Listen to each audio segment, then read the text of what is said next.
rana no logra atrapar su almuerzo? Sencillo, porque la rana no percibe correctamente la realidad. ¿Y por qué? Porque el biólogo chileno Humberto Maturana le hizo una pequeña modificación, alteró uno de sus ojos y lo dejó mirando para atrás. Ahora, Maturana no hizo esto para reírse de la rana, lo hizo para estudiar un concepto revolucionario. Nuestra percepción del mundo depende de nuestra propia estructura y no de nuestro entorno. Antes, se pensaba que la retina del ojo recibía información desde afuera y calculaba la reacción correspondiente. Pero Maturana cambió esto para siempre. Es el ojo y no el mundo el que determina cómo percibimos. Esta investigación fue clave para entender desde la biología el conocimiento, para luego formular las bases de la que sería una teoría del conocimiento, que Maturana desarrolló junto al chileno Francisco Varela, y por la cual son reconocidos a nivel mundial. ¿Existe una realidad objetiva? ¿El mundo nos define a nosotros o nosotros al mundo?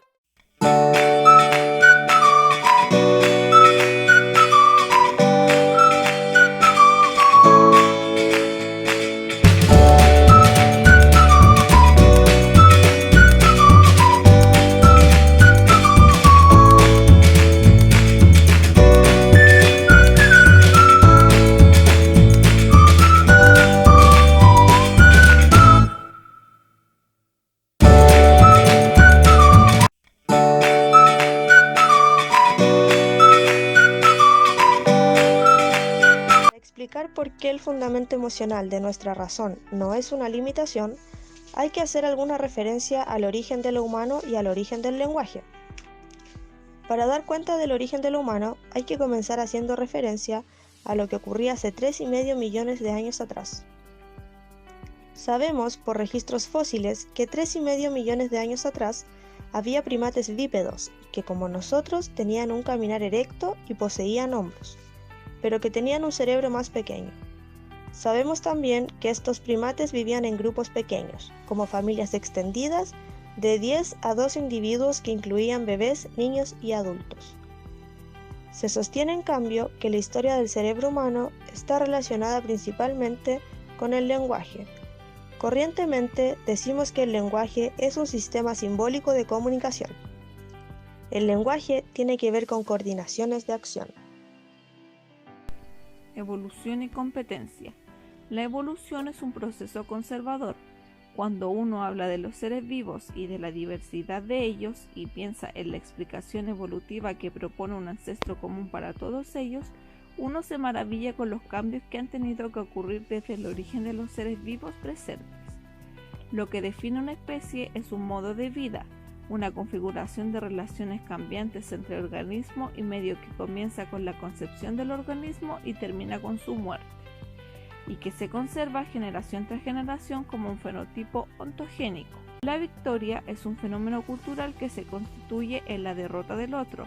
La competencia se gana cuando el otro fracasa frente a uno, y se constituye cuando el que eso ocurra es culturalmente deseable. Emociones. Cuando hablamos de emociones, hacemos referencia al dominio de acciones en que un animal se mueve. Que esto es así, se nota en nuestros comentarios y reflexiones. Cuando hablamos de emociones, se refieren a las acciones posibles del otro, sea este ya animal o persona. Por esto, se dice que lo connotamos cuando hablamos de emociones son distintos dominios de acciones posibles en las personas y animales, y a las distintas disposiciones corporales que los constituyen y realizan. Por todo esto, se mantiene que no hay acción humana sin una emoción que la funde, como tal y la haga posible como acto. Manteniendo una emoción, se transforma en un amor, siendo este amor una emoción que constituye el dominio de acciones en que nuestras interacciones recurrentes con otro hacen al otro legítimo en la convivencia. Fundamento emocional de lo social. La emoción fundamental que hace posible la historia de hominización es el amor. La palabra amor ha sido desvirtuada y que se ha desvitalizado la emoción que connota de tanto decir que el amor es algo especial y difícil. El amor es constitutivo de la vida humana, pero no es nada especial. El amor es el fundamento de lo social, pero no toda convivencia es social. El amor es la emoción que constituye el dominio de conductas donde se da la operacionalidad de la aceptación del otro como un legítimo otro en la convivencia. Y es ese modo de convivencia lo que connotamos cuando hablamos de lo social. Por esto se dice que el amor es la emoción que funda lo social. Sin aceptación del otro en la convivencia no hay fenómeno social.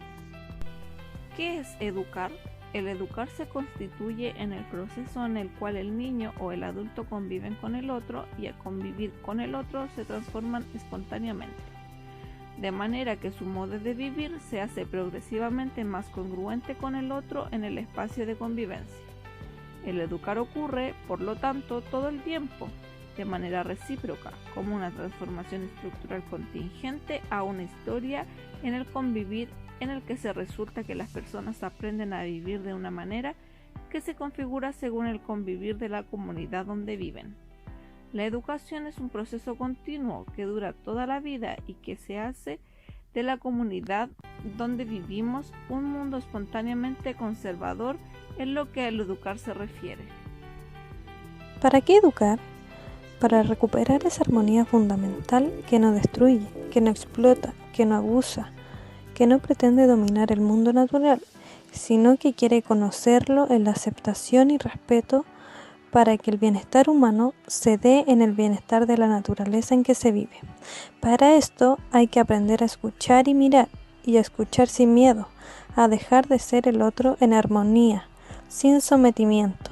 El progreso no está en la continua complicación o cambio tecnológico, sino en el entendimiento del mundo natural que permite recuperar la armonía y belleza de la existencia en él, desde su conocimiento y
El conocimiento es siempre una mezcla de observaciones, de distinciones, de conductas, de procesos, y interpretaciones, reflexiones explicativas de cómo ocurre eso. Nos creemos seres muy racionales, sin embargo, ¿somos seres más bien emocionales? Todos los seres vivos somos seres emocionales, todos. Nuestro origen también es de seres vivos emocionales hasta que surge el lenguaje.